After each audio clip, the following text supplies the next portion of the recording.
дар шаҳри Хуҷанд давоми беш аз 20 рӯзи моҳи май 59 ҳолати осеби сокинон аз захми дандони ҳайвонот ба қайд гирифта шудааст, ки ин рақам дар муқоиса бо моҳҳои гузашта кам арзёбӣ карда мешавад. аммо ҳолатҳои осеби сокинон танҳо аз захми дандони саг нигаронкунанда мебошад.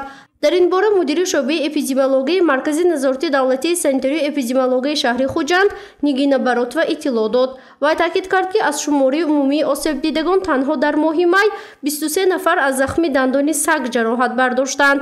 аз ин шумора 10 ҳолат бо газидани сагҳои маълум ва 13 ҳолати дигар бо газидани сагҳои номаълум ё худ дайду ба қайд гирифта шудааст. сагҳое ки номаълум ҳастанд, барои мо ин як сабаби асосии бениҳоят ташвишовараш дар он аст, ки бояд ҳар як шаҳрванде ки баъди осеб гирифта ақаллан 6 м гирифтанаш дар кор. воякӯбе ки зидди бемории хорӣ мегӯем, бояд новобаста аз дараҷаи газидани саг 6 м-ро гирифтанаш лозим аст. агар саги маълум бошад, ҳамон дараҷаша инро албатта мутахассисони нуқтаи осебшиносӣ муайян мекунанд. дараҷааш агар вазмин бошад, албатта новобаста ки саг маълум ё номаълум аст, бояд ки 6 гирифтанашон лозим. албатта ин муҳлати эмкунӣ бениҳоят дароз мешавад. рӯзҳои маҳдудияти ин беморӣ ҳам инчунин аз 1 то 1.5 сол тӯлӣ мекашад. мо ҳам доимо пешниҳод метиҳем, ки зери назорати духтурони ҳам оилавӣ истанду ҳам зери назорати нуқтаи духтурони осебшиносӣ бояд ки истодамашон дар кор.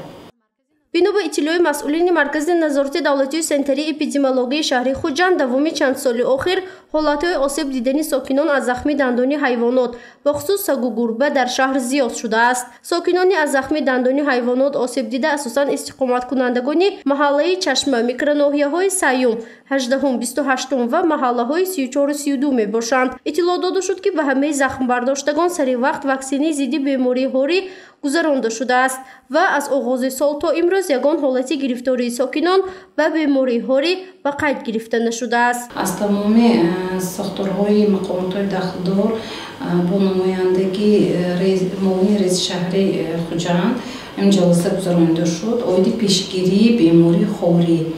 албатта тавсияҳои зиёд дода шуд, пешниҳодҳо дода шуд, ки барои пешгирӣ кардан, барои кам кардани осеббини шаҳрвандон ва инчунин аз тарафи шаҳрвандон кадом қоидаи меъёрҳоро бояд ки риоя карданашон дар кор пешниҳодҳо дода шуд.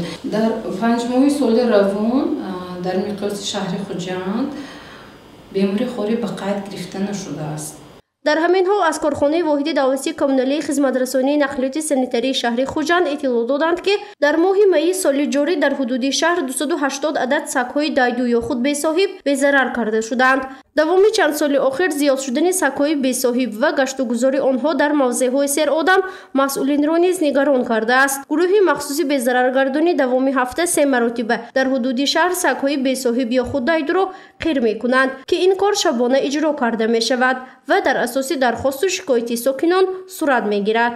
рафти кори мо ҳар ҳафта 2 маротиба аз тарафи кормандони мо сагҳои бесоҳиб безарар гардонида мешаванд. аз соати 2 шаб то 5 саҳар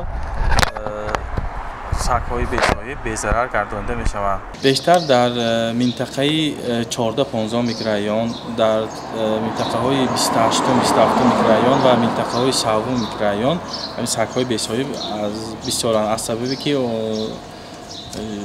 ҷоҳои кушод бисёранд дар он тарафҳо. иттилоъ дода шуд, ки ҳоло гаштугузори сагҳои дайду бештар дар микроноҳияҳои Саюм, 8-ум ва 12-уми шаҳр зиёд ба назар мерасад. бинобар ин дар ин мавзеъҳо кормандони корхонаи воҳиди давлатии коммуналии хизматрасонии нақлиёти санитарии шаҳри Хуҷанд корбариро ҷонок карданд. корҳои безараргардонӣ бошад танҳо дар асоси дархости сокинон ва муроҷиатномаи маркази назорати давлатию санитарии эпидемиологияи шаҳр ба роҳ монда мешавад. гузориши Фарзона Шамсиева, Наимҷон Аюбов барои барномаи Иттилоотсии Хабар.